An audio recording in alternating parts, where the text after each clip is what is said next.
those were the prerequisite of the system of segregation that King and others fought.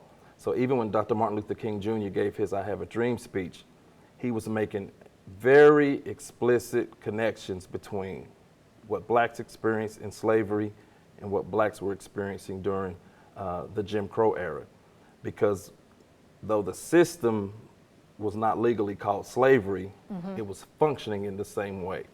And so even current African American leaders, when we look at issues like the prison industrial complex, that it's just a new form of some of these same systems that have always been in place. So what we're trying to do is to educate about history, but to also give context and insight into systems that continue to affect the African American community. And that context really is crucial to understand where you are now, where you're going. It's important to understand the past, as you had alluded to. And who's your target audience and demographic in this documentary? Are you targeting educators, young people, people of all ages? Who are you targeting? I would say two groups, Christians, so Christian churches, and of course the educational community. I believe that some of the crises that we're seeing in regards to this sort of reemergence of racial animus that's just, walking up and down our streets in this country is the responsibility of three institutions that are responsible for forming citizens: families, our religious institutions, which are our churches, and our educational institutions. So my passion as an educator and as a minister is to engage the church so that we understand our history, the role we played in it, and that we learn how to use history to actually help us to, be better Christians in the world. So I'll lift up history, and I actually have a segment in the documentary that really shows how this model, this way to take history and use it to inform Christian practices.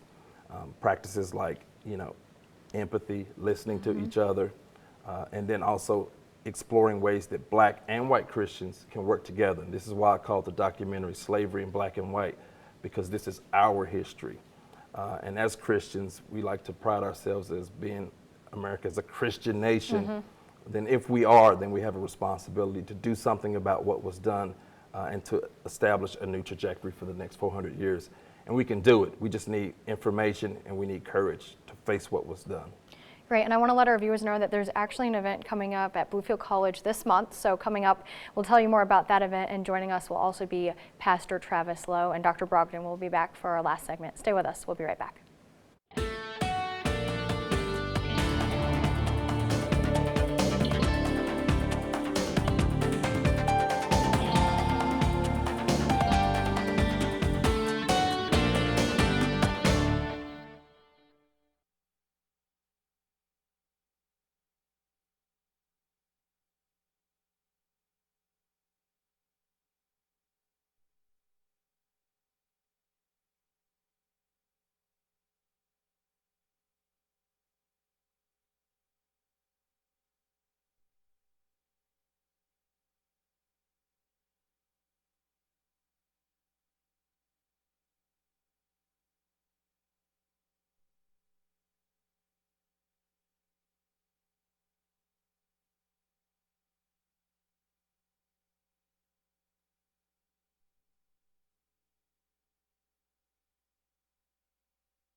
All right, Dan, so for this segment, I'm going to introduce them again. I'll introduce Pastor Lowe, and then I'll call for that third video. Give me just 1 second to organize my notes here.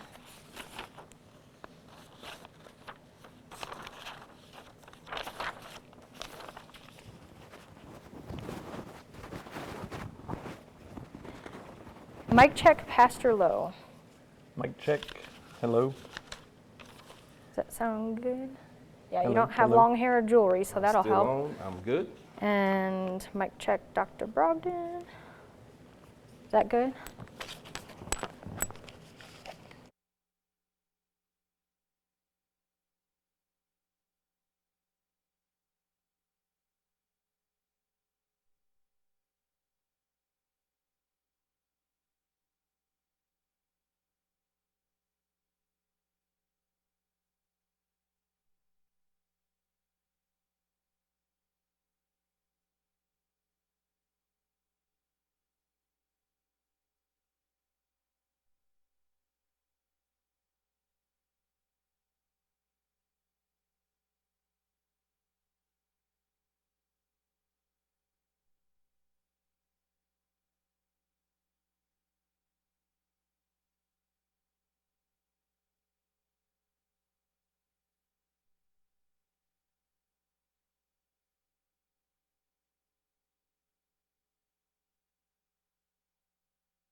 Good morning and welcome back to this edition of In Focus. I'm your host, Melinda Zosh. This morning we've been talking about a documentary called Slavery in Black and White. 1619 through 2019, 400 years. We're looking back at the history of when 20 people arrived from Angola, arrived on the shores of Virginia. Joining me once again is the producer of that documentary, Dr. Louis Brogdon. Thank you for staying with us. And also Travis Lowe, pastor of Crossroads Church. So the documentary, really educational, and Dr. Brogdon, as you said, you're targeting churchgoers and people who are educators. I just want to emphasize again, why is this documentary so important as a learning tool? Well, because we're at a crossroads as a country where we can decide, do we want to go in a different direction? And there are so many people across this country, people of goodwill, people of faith who want to see the country be the best of what it means to be, an American, and the best of what it means to be people of faith in this country. So I wanted to bring to viewers people who are already doing this work, because the temptation when you think about a 400-year history is to just look in the shadows of something so big and to think that you can't make a difference. So what I wanted to do was introduce them to people who are in communities already doing this work.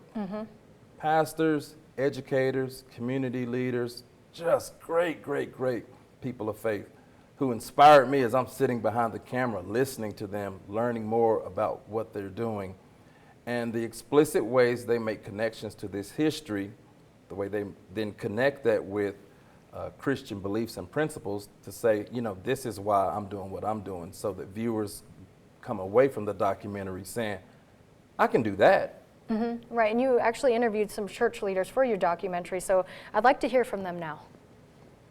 There is something special happening in the city of Louisville.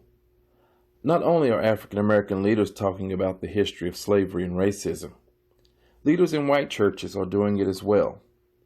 I met with two pastors and asked them why it is important for white churches to understand the history of slavery and racism in America. Louis, it's been important for me personally to learn about the history of slavery and to come to a deeper awareness of the gravity of what happened long ago, but also how that continues to impact our world today. So it seemed important to us, especially as white Christians, to begin to look honestly at the question of how have we benefited, what happened, how can we begin to make repair of what has transpired in the past? How can we learn from the past? How can we grow from the past? You can't repent of what you don't face. And so I think every generation of white people is going to have to face the reality of slavery that was built into the very DNA of our country, and and then for their generation to find ways to make changes so that we have equality in America. Well, it's important because it's part of our own spiritual discipline. We must remember, and this is what Christ calls us to do when we go to the table. When we partake of the bread and the cup, we are called to remember. And if we don't remember, then we refuse to even look at the ugly parts of our own history, how we were complicit, and even our silence perpetuated evil within the world. And for the white church to understand that means we have to go further back into history, even beyond our own American history of slavery, but all the way back into understanding Christendom and how our white theology was pushed onto people inappropriately, often used with violence in order to conform them to our way of being.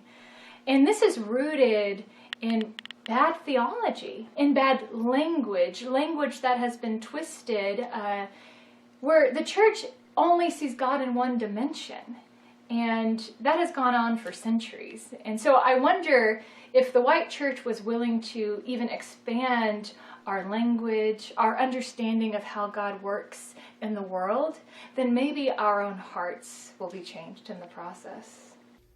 These pastors experience. All right, so we just heard from two leaders in Louisville that Dr. Brogdon had interviewed. So Pastor Lowe, would you agree with what they're saying about expanding our hearts and just maybe listening and being more empathetic and learning more from the history that Dr. Brogdon has shared? Right. That's a lot of my story as the pastor of Crossroads Church. I'm proudly pastor a multi-ethnic church, and to do that well, I think takes understanding everybody's story. And so I signed up for a class from Dr. Brogdon at Bluefield College last semester that really helped me with that because as I said in the class, I realized that a lot of the story I just didn't know. I had never heard it. I had never been exposed to it. He spoke of convict leasing. That was something I had never heard of. There was so much that I had never dealt with. And honestly, for me at times, it was creating almost like a crisis of faith because I would see how intertwined religion was with some of the sins of slavery and racism. But I guess what was redeeming, and that's why I love to have a Christian theologian teaching this, was you got to see how Christianity also played a part in the fight for freedom, the struggle for reconciliation. And to see that real faith rising up was just an incredible journey for me. And I also want to mention that there is an event coming up at Bluefield College. It's on Sunday, September 22nd. That'll be held at 2 p.m. You do need to RSVP to this event, but Dr. Brogdon, can you share more about the screening coming up at Bluefield College? Yes, I'm excited about the screening. Of course, it'll be just a few weeks away. We're going to bring together a pastor from an African American church and a pastor from a European American church. Really, both churches are really multi-ethnic. And so they're going to come together. Our churches are going to come together on the campus of Bluefield College. We're going to have a little potluck. We're going to eat together, which goes back to an early Christian practice in the first century called the Agape Love Feast. So, Christians would come together and they would fellowship and they would eat and break bread together. Then we're going to watch the documentary. After the documentary, we're going to have a time of discussion. It's my honor to be able to be in conversation with Pastor Lowe and Bishop Fred Brown of the Faith Center Church. Then we're going to end taking communion together, which I think is an appropriate way for us to think about what are we going to do with this history? What kind of change are we going to make? What kind of witness are we going to embody here in the two Bluefields? And the best way to do that is for us to see not only the humanity in one another, but to understand that we're members of Christ's body. And so I think it's going to be a very, very powerful few hours of connecting history with Christian teaching and Christian practice. and I'm just excited about it. Okay, and we're running out of time here quickly. I wish we had so much more time to talk about Dr. Brogdon's documentary, but give us one or two things that you hope viewers take away from your documentary, Dr. Brogdon. Well, you know, the educator in me, you know, I want them to be hungry to learn a little bit more about the history, because the history has been sanitized. And until people understand the history, then they won't understand some of the issues we face today. And secondly, that as Christians, you know, we're called to be bold and courageous and radical and transparent. Where we've been complicit in the history, we can own it, but we also have resources to draw on to try to make a difference. And that's why I'm so happy to be a part of Bluefield College and working with these pastors. Great. Pastor Lowe, Dr. Lewis Brogdon, thank you for joining us in the studio today. Thank you. You're very welcome. That does it for this edition of In Focus. We'll see you all next week.